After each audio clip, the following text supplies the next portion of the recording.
Dans l'imaginaire collectif, un jeu vidéo se joue à la manette. La raison est toute simple, c'est parce que c'est le modèle qui s'est imposé dès le début pour les joueurs et qui a su évoluer avec son temps et grâce à des petites révolutions, l'apparition par exemple de la croix directionnelle popularisée avec la NES, ou encore les joysticks propulsés par la PlayStation sont des parfaits exemples. Mais malgré cet état de grâce, ça n'empêchera pas de chercher aux constructeurs des alternatives à la manette pour apporter de nouvelles possibilités grâce à la sortie de nombreux accessoires. Nintendo en est généralement le porte-parole et ça depuis sa première vraie console de salon, la NES, avec le Power Globe, Rob le robot, le Zapper et bien d'autres jusqu'à nos jours, où ils continuent de toujours proposer des nouveautés inattendues comme Nintendo Labo pour la Switch, qui est la chimère ultime avec tout un tas de nouvelles petites expériences. Et même s'il y a des flops et qu'on peut grandement douter de leur utilité, comme Sega avec son Sega Activator, un tapis de reconnaissance de mouvement pour la Mega Drive, ou même le concept de Mario Kart Live en 2022 qui proposait un jeu où on contrôle une vraie petite voiture télécommandée, il fallait faire un vrai circuit chez soi pour ensuite le courir avec des effets de réalité augmentée sur l'écran.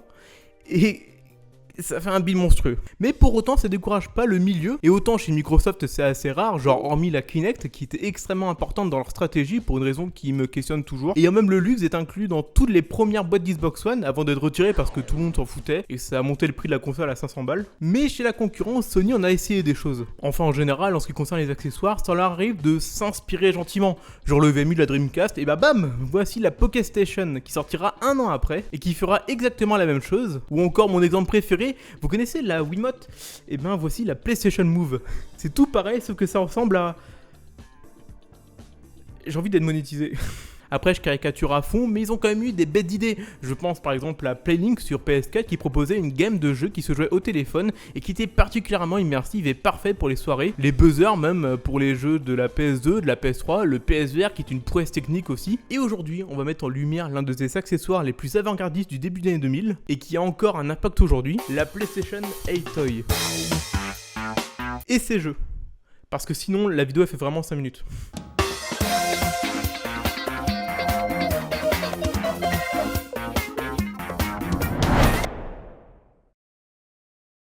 Pour connaître les origines de la PlayStation 8 Toy, il faut remonter en 1999 à San Jose en Californie, où pendant une démonstration de la future PlayStation 2 à la Game Developer Conference, où les éditeurs et développeurs découvrent les capacités hors normes de la console, et où un certain Richard Marx est présent. C'est peut-être un nom qui en parle à certains, parce que c'est quelqu'un qui a vraiment été important pour PlayStation. Il a supervisé la conception de PlayStation VR plus tard, mais en 1999, il vient à peine d'arriver dans le département de recherche de la division européenne de Sony, et à cette époque, les recherches sont particulièrement mises sur le monde de la capture de mouvement. Ils sentent en fait qu'il y a un créneau à prendre là-dedans et ils viseront juste. Pour rappel, nous sommes 6 ans avant l'avènement de cette technologie avec la Wii, qui sera l'un des plus gros cartons de l'histoire du jeu vidéo, en révolutionnant le secteur et en ramenant un tout nouveau grand public. Mais comment peut-on faire pour proposer ça sur la PlayStation 2 qui fonctionne déjà très bien sans? Richard, lui, il a eu l'illumination pendant la conférence de 99. Et si on mettait tout simplement une caméra qui serait liée à la console pour qu'elle puisse voir et comprendre les mouvements pour s'adapter aux joueurs? Alors je parle d'illumination, mais c'est pas quelque chose de nouveau d'avoir une caméra dans le jeu vidéo, même si c'est plus confidentiel. On a pu en avoir une sur la Dreamcast ou encore sur plusieurs machines d'arcade, même si je pense que la référence à cette époque c'est la Game Boy Camera sortie en 98 qui se pluguait directement dans le port de la cartouche de la console et qui permettait de prendre des photos en noir et blanc d'une qualité de 128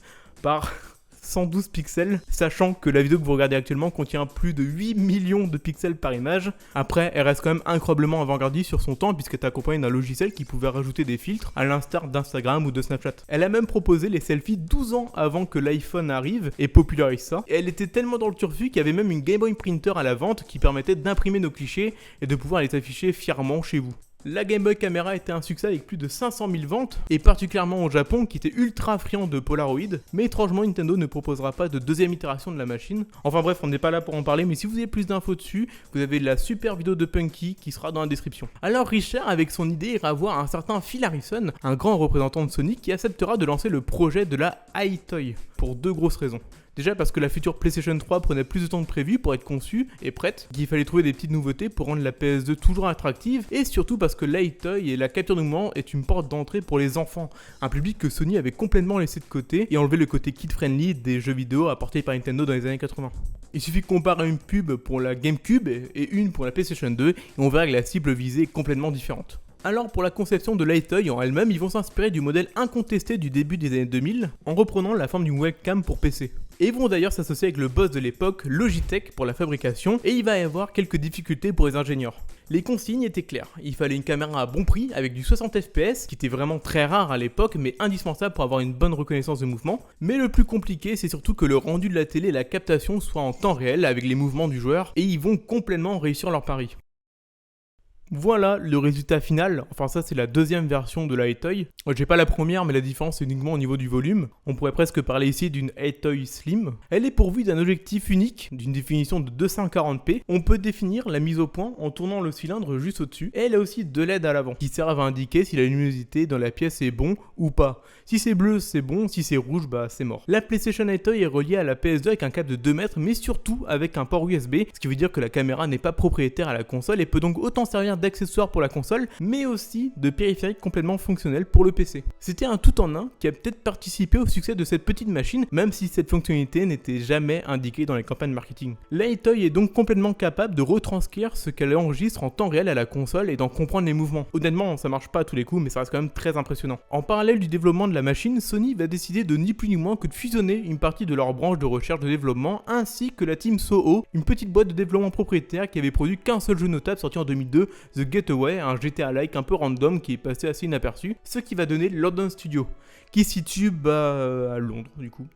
Et qui sera chargé de non pas nous sortir des masterclass AAA, ni des petits jeux de seconde zone, mais leur mission sera d'occuper le terrain des productions liées à la recherche dans les nouvelles technologies. C'est donc normal qu'ils vont se concentrer sur la prometteuse PlayStation 8 Toy en premier, sachant aussi que c'est grâce à la création de la petite caméra que London Studio est né. Oh comme c'est bizarre. Oh alors. Ils vont devoir s'occuper de toute la partie logicielle et vont mettre toute leur force sur leur premier jeu, Hitoy Play, qui sortira au lancement de la machine au début 2003. Et parce que chez Perseus Industries on se fout pas de votre gueule, j'ai appelé deux potes, on a passé une après-midi à tester les jeux de la Hitoy. Et d'ailleurs c'est bizarre mais j'ai pas eu de nouvelles depuis. Ouais mec, c'est Antoine, comment ça va? Allô? T'es là? Allô? T'as commencé à filmer ou pas? Mais ça fait ouais. Ouais, c'était 15 minutes là. On n'entend rien. Ouais.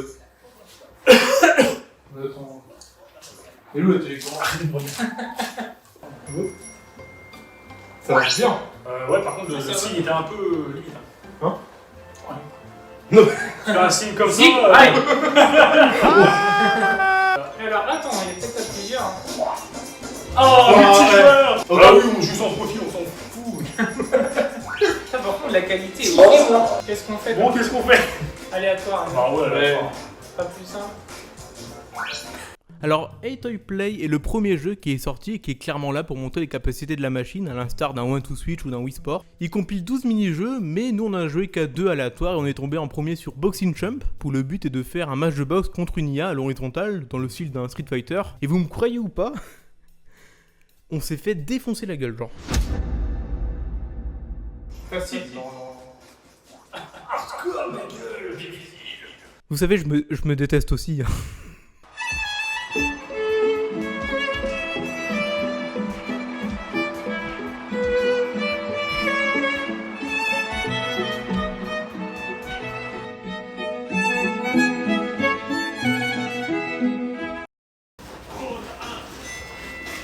On va peur quand t'es figuré.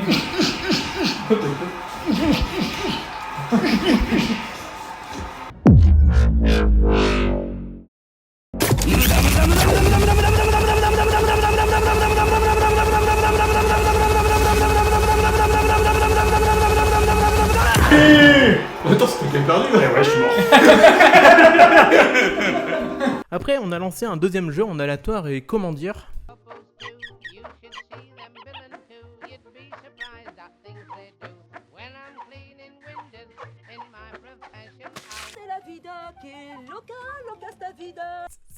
C'était pas très bien. Mais en réalité, le gros point noir de Hitoy Play, c'est que c'est un multijoueur tour par tour. Quand il y en a un qui joue, bah les autres observent et attendent leur tour. Et c'est quand même un système qui a vite ses limites et qui est très vite ennuyeux. Alors on est passé sur Hitoy Play 2, sorti 2 ans après son prédécesseur en 2005. Et franchement, c'est le même jeu en tout point. Sauf qu'on perd le style graphique du premier, avec ses persos et son univers un peu street art du début des années 2000, pour aller sur quelque chose d'un peu plus générique. Et on se retrouve encore sur 12 mini-jeux. Très honnêtement, on n'a même pas vu la différence en fait. T'as l'air malade, ça. C'est un peu plus beau, non? Non, bah ça sera en allemand. Ah, et aussi on a lancé le journalement. Mais bon, c'est pas grave parce que si c'est pour tomber sur un mini-jeu simpliste comme le box ou le lavage de vitres, c'est tranquille. Sauf qu'on est tombé sur un jeu où on comprenait que dalle. Mais qu'est-ce que c'est que ce jeu? Oula. Oh, j'ai gagné des trucs. Un contrôle, je sais pas ce que c'est. Regardez faire des Par là. Allez. Mais bouge ton cul. On a juste 20 ans de retard. Ah. Oh oui. Oh là là là là. Ah, je sais pas quel est le but, hein. De quoi me gêner? Ah là, je suis mort. Ah. Ah non, je suis mort. Mais attends, mais au bout d'un moment, je vais pas arrêter. C'est quoi le but du jeu? J'ai rien compris. Non, ou alors c'est moi, c'est... Non, moi non plus, j'ai rien compris. Bon allez, on va passer sur la suite. Atoy Play 3, sorti de la même année que le 2 en 2005. Et hormis le fait qu'il y ait plus de 50 mini-jeux, on peut maintenant jouer à 3 en même temps. Énorme! Oh, attends, faut prendre des photos. Oh oui, viens Mathieu.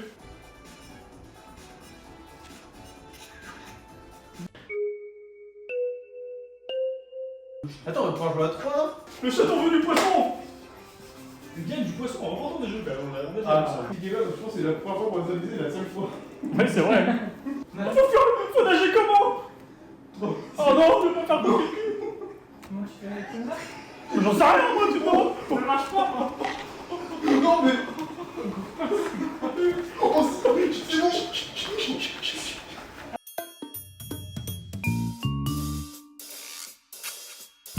Vache! Oh là, le cul de malade! non! On passe en jumping jack. Allez. Ça a réveillé les épaules, ça a réveillé les cuisses. Oh, je gagne. On envoie, on est dynamique. Allez. Yes! Bravo! Maintenant, la Team Shape, vous pouvez télécharger mon e-book PC. Atoy Play 3 est probablement le meilleur jeu en fait de la gamme. Il est relativement marrant et en plus rajoute de la compète entre les joueurs. Puisque bah oui, on peut jouer tous en même temps. Non, franchement, c'est un super jeu et j'espère que le prochain sera aussi bien. Alors déjà, quand il manque une lettre sur la jaquette arrière, tu sens que ça va être de la merde. Voici Atoy Groove. C'est galère à dire. L'ancêtre de Just Dance sorti en 2006 et toujours chapeauté par London Studio. On est ici sur un sacré retour en arrière. Bah déjà c'est un jeu solo et en plus déjà que la caméra galère pas mal à être précise dans les mouvements, quand il faut danser c'est même pas la peine en fait.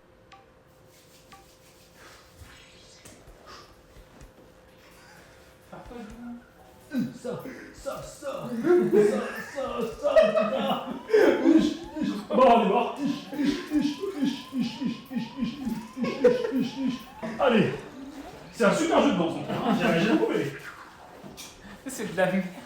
Alors le dernier jeu qu'on a pu tester c'est Atoy Play Sport sorti en 2007 et c'est totalement un Atoy Play 4 parce que c'est exactement le même jeu que le 3 avec une petite sauce sportive par dessus, mais je me suis quand même demandé si c'était pas un thème rajouté au dernier moment pour surfer sur le grand succès de Wii Sport à l'époque. Sauter pour échec. Non. Ah, c'est je suis la boule, je l'avais dit. Vous êtes des qui?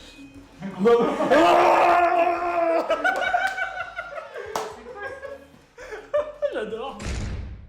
Il existe d'autres jeux conçus pour la machine, mais très sincèrement, rien de bien majeur. Peut-être un Atoy Kinetic, un jeu, entre parenthèses, coproduit avec Nike, qui est un Wii Fit en gros, mais sinon, il n'y a rien de bien fou. Le dernier jeu créé pour la Atoy sort en 2008, soit un an après la toute nouvelle PS3, et uniquement sur le secteur européen, et s'appelle Atoy Play Heroes. Euro. C'est une fois de plus un jeu qui se concentre sur une gamme de mini-jeux, mais cette fois-ci dans un thème d'heroic fantasy enfantin. Et attention nouveauté, il est accompagné d'un accessoire, une épée en plastique qui sera complètement prise en compte par le jeu et intégrée dedans. Après sinon concrètement il n'y a pas grand chose à dire dessus, mais si on prend en compte que la PlayStation Atoy était un succès écoulé à plus de 10 millions de caméras vendues, on aurait pu logiquement s'attendre à une nouvelle gamme pour la PS3. Mais non. Alors Sony va lancer à la sortie de sa PS3 un bundle avec la nouvelle caméra et un jeu, The Eye of Judgment, un jeu de stratégie un peu aléatoire où je vais pas m'attarder dessus, mais le nouvel accessoire est lui un peu plus intéressant. Voici la PlayStation Eye. Et oui, ils ont supprimé le terme toy, Elle a une fois de plus été créée par Richard Marx et propose une résolution d'image 2 fois plus grande que la Aetoy classique, avec un splendide 480p qui tient toujours le 60 fps, mais la plus grande chose notable est l'apparition d'un gros micro juste au-dessus, parce que Sony voulait développer le côté touche-à-tout multifonction de la PS3. Vous savez, c'était pendant cette génération avec la Xbox 360 et la Wii, où les consoles voulaient proposer plus qu'être une simple console de jeux vidéo. Genre proposer YouTube, Netflix ou des logiciels aléatoires. Par exemple, la Wii surabondait de ce genre de trucs un peu inutiles. Et vas-y qu'on te propose la météo, les news, les photos de ton anniversaire 2007.avis sur la chaîne photo. Ça me sert à rien.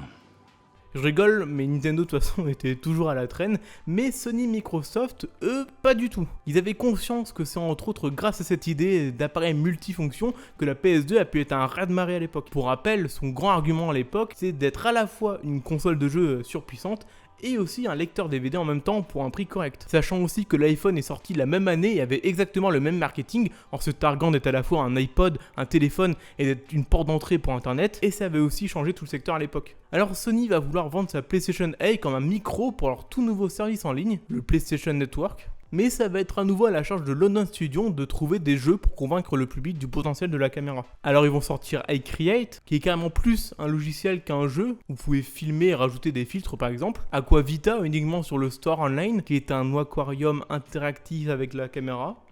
Pourquoi faire? SingStar, leur licence de chant qui avait fonctionné sur la PS2, et entre 2007 et 2008, ils sortiront 12 jeux avec 10 opus de SingStar, mais c'est absolument énorme quand même. On est à peu près sur un jeu tous les 2 mois, et pourtant cette grosse cadence va pas les empêcher de sortir en fin 2008 un métaverse. Voici la présentation de Home. Home, c'est la communauté en 3D pour PlayStation 3. C'est un espace virtuel interactif conçu pour que les utilisateurs se rencontrent et explorent un monde connecté. Et oui, London Studio avait 15 ans d'avance sur tout le monde. Après, je m'éloigne du sujet parce qu'étrangement, la PlayStation Home n'était pas compatible avec la caméra. Mais ça montre que quand même, déjà d'une, London Studio était précurseur dans beaucoup de domaines et qu'ils se trompent presque jamais. Parce que leur métaverse là, c'est plus de 40 millions d'inscrits jusqu'à la fermeture en 2015. Bon, sinon, ironiquement, la PlayStation Eye, ça n'a pas été un gros succès. Elle avait trop été mise en avant pour son côté chat online. Et à vrai dire, il n'y aura pas de jeu conçu autour de cet accessoire. Jusqu'à 2009. Où Sony va sortir les PlayStation Move, qui sont pour rappel des Wiimotes en gros. Et autant sur la Wii pour faire fonctionner les manettes, il fallait la sensor bar. Pour PlayStation, c'est leur caméra qui servira à ça. En parlant de recyclage, London Studio va sortir un jeu destiné aux enfants, une première pour la PS3, 4 ans après la sortie de la console. iPet, un sort de Nintendogs, où il faut s'occuper d'un animal virtuel. Et ils vont en faire un portage simultané sur la console portable de Sony, la PSP, et donc mettre en vente une caméra pour elle, la GoCam, qui permettra elle, grâce à un QR code, de faire apparaître la petite bête en AR. On aurait pu penser, tu vois, ça que ça aurait cartonné et tout, tu vois. Et pas du tout en fait. iPad s'est vendu à genre 1 million d'exemplaires et a eu des retours genre très mitigés de la part du public et de la presse, ce qui n'empêchera pas quand même, entre la sortie de 4 SingStar, de sortir une suite à iPad and Friend, qui se coulera à moins de 200 000 exemplaires, ce qui signe pour moi le glace de London Studio et des caméras de la PlayStation. La PlayStation 4 aura aussi sa caméra qui s'appellera sobrement la PlayStation Camera, que j'ai paumé pendant le déménagement, mais franchement c'est pas une grande perte. Elle sert uniquement de capteur à la PSVR et au PlayStation Move. Et après un ultime épisode de SingStar pour la PS4 en 2017, ils produiront 2 vrais jeux pour la VR. En 2019, Blood and Trust et Erika. La PS Vita de son côté aura une caméra avant et arrière intégrée qui ne sert à rien du tout, mais vraiment genre que dalle. Et la PS5 elle aussi aura le droit à sa caméra qui est complètement vendue comme une webcam pour faire des lives sur sa console et non comme un accessoire de jeu. D'ailleurs, là où sur PS3, même si la caméra avait été aussi marketée comme une webcam, il y avait quelques jeux qui étaient compatibles comme Buzz ou Burnout Paradise, et c'est quelque chose qui a complètement disparu sur PS4 et PS5. À la surprise générale, Sony a fermé London Studio le 21 mai dernier, donc tout récemment au moment où je tourne cette vidéo-là. Alors qu'en plus, ils travaillaient sur leur premier titre PS5 pour le PSVR 2, ce qui correspond au passage au licenciement de plus de 900 personnes, et aussi de, comme j'espère vous l'avoir montré dans cette vidéo, un studio très important et qui a sans nul doute changé l'histoire du jeu vidéo moderne. Voilà, cette vidéo est à présent terminée, j'espère vraiment qu'elle vous aura plu. Je suis vraiment content d'avoir pu vous parler de ce sujet-là qui me tenait à cœur, et surtout de London Studio qui est un super studio. Si vous avez aimé la vidéo, n'hésitez pas à faire ce que vous allez faire, liker, abonner et commenter si vous avez des trucs à dire, et nous on se retrouve dans 2 semaines pour la suite des aventures. Salut!